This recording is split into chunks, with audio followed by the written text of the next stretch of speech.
అగ్రరాజ్యం అమెరికా వేదికగా జరిగిన ట్రంప్ నేతన్యాహు భేటీ అత్యంత నాటకీయంగా సాగింది. గత 7 సార్లు నేతన్యాహుకు లభించిన సంప్రదాయ గౌరవ వందనం వంటి మర్యాదలు లేకుండానే ఆయనను వైట్ హౌస్ సైడ్ ఎంట్రన్స్ ద్వారా లోపలికి తీసుకురావడం దౌత్య వర్గాలను ఆశ్చర్యపరిచింది.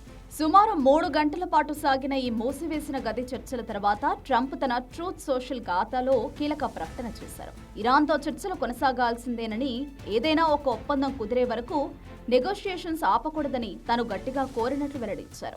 బెంజమిన్ నేతన్యాహు మాత్రం ఇరాన్ విషయంలో రాజీపడే ప్రసక్తి లేదని స్పష్టం చేశారు. ఇరాన్ బాలిస్టిక్ క్షిపణి ప్రోగ్రాం, ఆ ప్రాంతంలోని ఉగ్రవాద గ్రూపులకు అందుతున్న సహకారాన్ని అడ్డుకోవాలని, ఇజ్రాయెల్ భద్రత విషయంలో ఎటువంటి లోటు ఉండకూడదని ట్రంప్పై ఒత్తిడి తెచ్చారు. అయితే ట్రంప్ వ్యూహం భిన్నంగా ఉంది. ఒకవైపు ఓమన్లో ఇరాన్తో చర్చలు జరుపుతూనే మరోవైపు యుద్ధ నౌకలను పంపి బల ప్రదర్శన చేస్తున్నారు. ఒకవేళ దౌత్య మార్గాలు విఫలమైతే మాత్రమే సైనిక చర్య ఉంటుందని, అప్పటి వరకు చర్చలకే ప్రాధాన్యత ఇవ్వాలని ట్రంప్ గట్టిగా ఉన్నారు. మరో ఆసక్తికర పరిణామం ఏంటంటే, ఈ పర్యటనలో నేతన్యాహు అధికారికంగా ట్రంప్ ఏర్పాటు చేసిన బోర్డ్ ఆఫ్ పీస్ లో సభ్యుడిగా చేరారు.